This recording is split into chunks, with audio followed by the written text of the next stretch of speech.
start recording. So, Kelvin, welcome to this debriefing session, and congratulations on that 710 Q50 V35. So great quant score, and a decent verbal score, I would say, considering that you started we just spent just 2 weeks on verbal. Yeah. So Yeah, that's true. yeah. And I must also mention you are from alma mater. You're from RSA Calicut. So the first guy who I'm interviewing from RSA Calicut, and really happy to see this because we have lots of Bitsians, we have lots of IITians. So from my other alma mater, so you're the first guy from RSA Calicut. So I'm really happy to talk to you about it. So let's start with this. I mean, I actually have your account here right now. You have your first mock that was 640 if I remember correctly, and in that mock. Yeah, 610 actually. You had a Q44, a V29 over here in that Sigma X mock. So how did you plan your preparation after that? Well, so during that exam, uh, uh, I had two different issues in math. The first thing was it was tougher than I expected. I thought I already had a good grasp on math, but in the exam, apparently the test just got tougher and tougher, which I was not familiar with in the beginning. I know, I've heard that it's an adaptive test, but I just did not face it. And it was just real in this exam. So yeah, that was my first experience with the exam. Yeah, so And that was one part of it. And your timing pressure too. I can actually see that. Right. Yeah, the timing pressure was really really bad. You could kind of. Yeah, here's something I can really see. So it's a medium difficulty questions. You got 7 out of 8 correct. Medium hard, you got 7 out of 8 correct. And then over here, when questions became hard, which is when your accuracy just precipitated. And in this last block, you had very no time left over there. Yeah, you can do that. Yeah. I barely spent any time. Yes, and so really timing killed you, and of course the fact that, and we were talking about this part over here where, as I look at time over here, there were some questions that you took 6 minutes, 5 minutes. These are your questions on which you were hell bent upon because of your ego. Exactly, exactly. Yeah, those are the ones I was telling you about. Yes. Some questions you just enjoy doing those questions. You just kind of lose track of time, and and then after once you're gone through that question, you kind of realize, okay, I'm in trouble. And then because that you have around 20 questions and maybe 30 minutes to solve, every question has that weight on you. Yeah, so then you started with quant because I know you spend more time on quant than on verbal. Right. And you started with the did you start with a new quant course, or you were doing the old quant course and then you I think I finished about 50-60% of the number properties before I was offered the old quant course. Okay, yeah. the old quant course. Yeah, I was doing the old quant course. I think I reached about 50-60%. At that time, I just saw an email floating around. So, hey, do you want to be part of the trial? And I guess I raised it in one of the webinars. I just asked, hey, can I be part of the trial? I just saw something in the website or something, and they added me to the trial, and after that it was so much fun. I ended up doing both. Like after the the number properties trial, I ended up doing the geometry trial, which was, I don't know, I like that even more. So what was the difference between the new quant course and the old quant course, considering that you've experienced with both? Let's see. I feel like the new quant course and the new quant course was a little bit more interactive, much more interactive compared to the old one. And you have the video explanations were much clearer. And then there were some other like I told you earlier, like there was so many things that so many different ways and all of those things. Yeah, reinforcing the concepts over and over again. If you remember, there's like a tile which you can do left, right, left. Those activities, it was like solving puzzles, so you kind of enjoy it while learning. So yeah. So making it was a lot of fun. That's why I kept on doing those trials. I mean, I was just not. Yeah, I see that because you're not a guy who finishes things. You've started a number of things on the platform, but the trials are the only things that I see you finish them really well. Right. Yeah. So if it's fun, I will Yeah. definitely interact with it more, I guess. Okay. Maybe I'm not a typical candidate, so No, I I don't. think it's just there's a reason why we call it gamification, and and you've done phenomenally well with regards to. I see the diagnostics over here, the GMAT skills diagnostic, and the new quant course. I can see the improvement here. So you in the concept diagnostic, you knew all the concepts in even odd. The GMAT skills part is where you lagged over here, but then the GMAT skills practice quiz, you actually did 100% after going through this over here. Yeah. Primes, again, the GMAT skills part, you're at 44%. Let's see, what did you end? You ended up at, in practice quiz 2, 100%. Over here in practice quiz 3, you were at 75%, which again is a huge improvement over the 44% that you had over here in this case. And again, bunch of these other files at 100% in this case, which I think is phenomenal over here. Yeah, I feel like the first diagnostic quiz kind of grounds you. You know, it kind of uh, like it was like I think the that diagnostic quiz is in general much tougher than if you have not been practicing actual GMAT level exams, which I Question. have not. Yeah.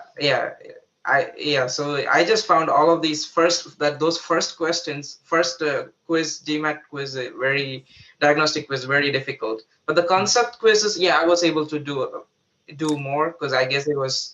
It's concepts I don't only, know. right? It's called GMAT skills for a reason because it's supposed to be 700 level GMAT questions, and which is where the GMAT skills come in, and which is where you can see the learning starts with the concept piece over here, and then you go process, and then you get to GMAT skills. Yeah, this is what I was mentioning. Like it kind of reinforces your learning throughout as we go along as we go through the process. It kind of cements you when the concepts cement, and you're able to apply the concepts you learned before. Yes. So yeah, I was enjoying the process. So that was the main This is reason I went through all of that. I can see that. And in geometry, again, very, very similar. I think when I look at, no, this is the old geometry course. Yeah, this I think is the old geometry course, which is why you see 89% not started over here. This is the new geometry course, which is where you have 12% not started, but the other ones you've done. And again, same thing. You can see GMAT skills diagnostic, you got a 62%. And then the practice quiz too, again, you actually got a perfect score over here. So these two, the practice quizzes for GMAT skills are mated over here. So the GMAT skills practice quiz 1 and practice quiz 2. So learning Right. activity 12 over here and learning activity 20 in this case. That's something that's mated with the GMAT skills diagnostic quiz. So the same thing in Yeah. 2D and in here 2D, a concept one is where you faltered more, which is kind of surprising. Yeah. I don't And know what happened. I don't yeah, remember yeah, everything, but yes. But yeah, I mean, phenomenal scores towards the end, and then again Q50 was really good. yeah. It was So so much fun. I really enjoyed the fact that, I mean, at least during the trial, we were able to meet up and have a close group meeting with. So it was almost like there was like a one teacher with 3 or 4 students. That's a lot of attention. You know, you can ask any questions that you want. So it was so much fun. okay, that's good. Then you also attended the live sessions on sentence correction. Yes. So Yeah, how was I that? just so that was so. Just to give a background, I had not started anything with verbal at that point. So the live session was my first introduction into verbal. So it was a really smooth transition. I mean, I guess the tutor was not, even though the course required us to go through certain points, I did not feel that I was out of place listening to anything. The way she was explaining was easy enough that somebody who did not go through it can understand. Uh, and it gave me like the first foundations of how to think through, how to attack a certain question. Like she did go through, I don't know, 3 questions per session. I attended, I don't know, 6 sessions, I guess. So at least it gave me a glimpse into how to attack a question the e-GMAT way.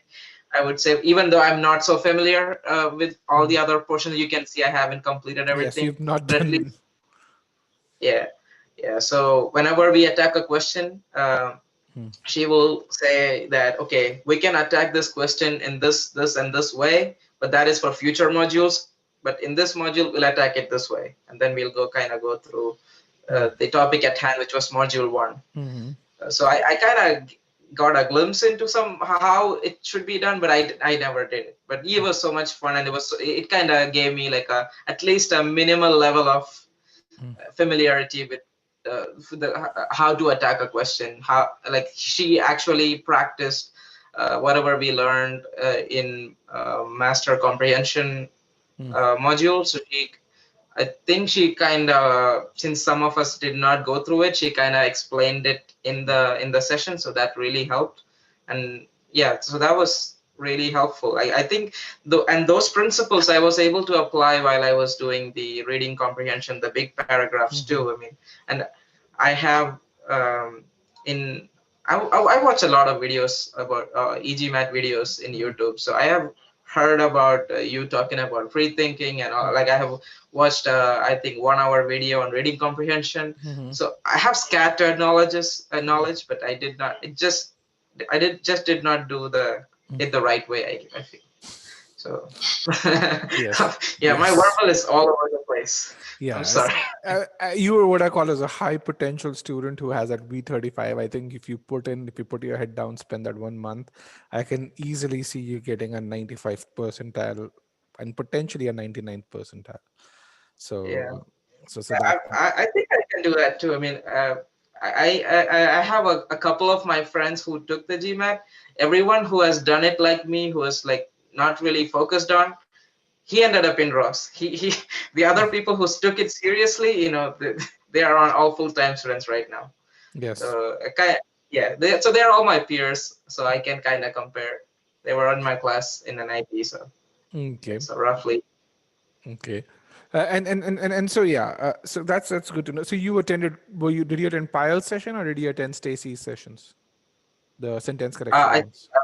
I attend the live session were Stacy's session. Stacy's sessions. The Okay. Yeah, but The I mean quant sessions were Pyle sessions. Right. Okay. The quant session, the trial reviews were with with Pyle. Yes. Okay. All right. I'll let both of them know.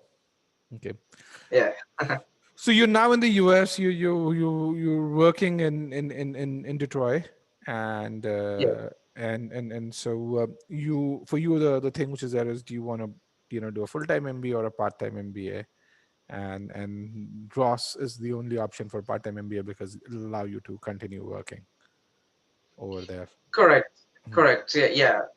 Ross is the only school close by that I can do.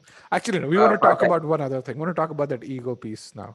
So you said you watch a lot of the e-GMAT videos and on YouTube, the success story interviews, and says there's one advice you took, which was what? Why don't you say it in your own words? Because Yeah. Uh, So, okay, before I go to that, I want to say during the first 2 mock tests that I did, I noticed that at the end of the test, mainly during the quantitative part, I noticed that the concepts were all easy enough and I could solve all the questions, but towards the end, I end up without having no time at all. So I will usually end up with like 10 questions and maybe 8 minutes to solve all 10 questions. So in the end, I might solve maybe 2 or 3, and the last 7 is always, it's like a random guess. And and most of them ends out to be like the hard questions which you need to get a good score. That's what I felt. So, and that really kind of affected my score. It was So primarily in quant, not as much in verbal, or was it in both quant and verbal? it was in verbal too, but in verbal it's just 2 or 3 questions. Like I still had more time, but with quant I felt the impact really, much more. It was much more stronger impact there because I spent a lot. If you see, I spent 6 minutes on one question. That not just one question. I think I was 6, 5, 5. Yeah. Yeah. It wasn't So just one. 6 questions, and right, you had a total of about 30 minutes on those. Well, yeah, correct, total of about 28 odd minutes on those questions, I would say. correct. So yeah. So I mean, you obviously YouTube starts recommending me a lot of e-GMAT videos. So I just started listening to a lot of the testimonials and. Uh, in one of the testimonials, I really wanted to find the name of the person. I did look into it before our meeting, but I just could not find the face I was looking for. So I'm sorry, but I found this one person who I think you had the interview with, who kind of mentioned that the way he was able to score a good a score in math was kind of like controlling your ego, his ego. Basically, he used to have the same problem as me, where if he finds a question, uh, I guess he took it personally if he's not able to solve the answer and find a solution to it. So he's like, okay, I can definitely do this, and you'll put a lot of time trying to solve one particular question, and you might get it right, but And you did get it right. what I can see that in your attempts. Just I did get it right, but the conclusion that he did was, is that it's not worth the time impact. It's not worth the really like you are giving up time on other questions. It's absolutely not worth it. So even though I did not do many mock tests, he did many mock tests with those two approaches, like one where he focuses on all questions as much as he can, and the other one where he kind of identifies the difficult questions and kind of not attempt it or kind of do a just to quick guess identify the questions that were difficult for him. I think that part is for him. yes for him. Yeah, definitely. Yeah, you kind of read the question, you kind of lay out, okay, this is what I want to do, what I'll have to do to get the answer. Is it worth my is it going to take a long time? You take a best guess. And he kind of did some exams where he left those questions without doing attempting it. So maybe he'll be randomly guess them yeah basically. yeah. So he'll do a best guess in maybe 30 seconds right now. So what he did, what he understood by doing this is that the impact on his final score is much less if you do it this way, because he's able to get more time and focus on the other questions towards the end, where he can get everything correct, even all the easy questions. He was able to get it right. So I without doing enough much work, I took his lesson. So he did the experiment, I did not. So I just took his results and I applied in my final exam. So you can see my average score was around 650 in my mock test, or even lesser. So I was able to so this was the first time I was able to complete my exam. I was never able to do that. So I think the data point is also very important. Is you did guess 2 questions in quant, and you were able to still get a Q50. You were able to finish the test on time, and you were able to get a Q50. Is what you told me earlier. Correct. Yeah. Towards the end, I noticed that I had roughly 2 minutes for each question, which was good. I was never able to get that. Right. So yeah, even despite guessing two questions, it was still a good score. Yes. It was better than I It's have a not great got a score. score better than. It's a great Yeah. score.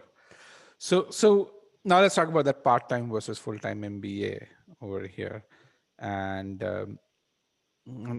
so so So I think if you want a career change, the two ways. One is go for a full-time MBA and you have to do a career change.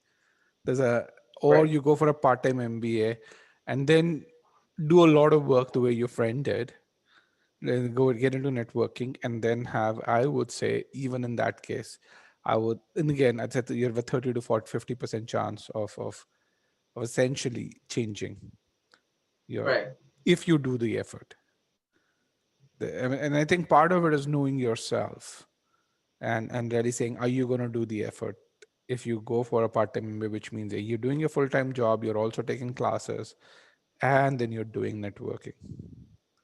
Yeah, I know. I know. It was really tough on him. I kind of noticed that. And Yeah, he was not and even able to then he do any. hasn't, yeah, and even then he hasn't changed his industry. He's changed his No, function.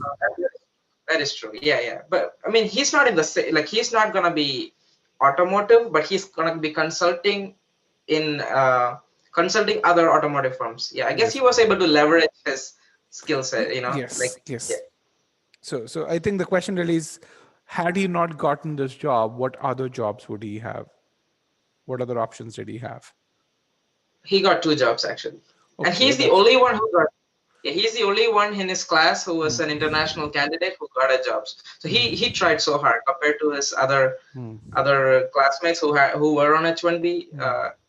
He's the only one who had two jobs. I mean, most of the U.S. citizens, they I think they were Oh, they won't have pretty. a problem. Yeah, yeah, yeah. They won't have But a yeah, problem. he's one of the only guys who has got a job yet now, because most of the people, like you said, are just trying to get, climb up the ladder Mm, in their respective companies. mm, So not many people were trying to go to mm, different jobs like him, but of those people, he was one of the few mm. who were able to successfully do that. Yeah, so I think with regards to part-time, what I've seen is that you either climb up the ladder within the same company because it gives you the right kind of skills, or B, within the same company, you have a much better chance of applying in a different functional role. Right, So right, I've seen people who, for example, would go from an engineering lead to a strategic marketing role within, again, the context of the same product over right, there. But again, that also requires that you do internally, you do the same kind of networking that you're doing externally. It's just that it's internal. You're kind of moving a cost center from one business or from one function to the other. So it becomes a lot easier and you don't have to refile. And so that kind of, I've seen that happen. Now, once you do that, once you go into strategic management, for example, so it's about navigating a path. So you do your full-time MBA, you're kind of doing a short circuit towards changing your career. You do your part-time MBA, you do that MBA, you earn money during that MBA, and then you actually really say, okay, maybe I in the same company I move into a different function. Okay, then I work there for a couple of years, and then I can really move into a different company, an adjacent vertical, in a different function, and then right. maybe I can really change my vertical as well. So it's you can achieve the same thing. It's probably a 4 to 6 year, depending on how you do in each of those jobs, a 4 to 6 year kind of thing, versus versus in a full time MBA. Of course, you get done in 2 years. Yep. So I think that's kind of the choice that you have to make. I know. I mean, I don't know whether. I mean, were you able to kind of look at the schools that I mentioned in my yeah? Did any of those make sense? Does it? Do you think uh, I think a lot of them were like too much above what I can aim So for I at this think point. Penn State would work. Smeal, I think would work is what I would say. Uh, Cornell might end up working is and Rice might end up working too. Right, Rice might work too for full time. Yeah. Scholarships won't be there. I mean, the bottom line is if you're going for a full time, you get 70, 80, 90 grand scholarship. Right. Right. So I mean, yeah, that would be my my goal. So that's because why I was thinking of. yeah, because I mean that's kind of like earning those. So the way to think about scholarship is you're earning that money So it's like, hey, with 1 month of effort, if I can earn 90 grand, and Yeah, and by the way, it's actually more than earning, because think about this way. I if you actually didn't have a scholarship, you would have to pay that 90 grand away with your, and only a certain amount can be deducted from your pre-tax money. That 90 grand, all of that is your post-tax money now. Remember that's that. true. So that's Yeah, earning a lot more. I know. So I mean, that's, so if a month of effort can land you to that 80 to 90 grand kind of scholarship, why would you not do that? Yeah, I was thinking of doing, That's like making $1 million a year. yeah, of course. Yeah, I am planning to redo it somewhere around end of January. Yeah, I'll be applying to the universities, like I told you earlier.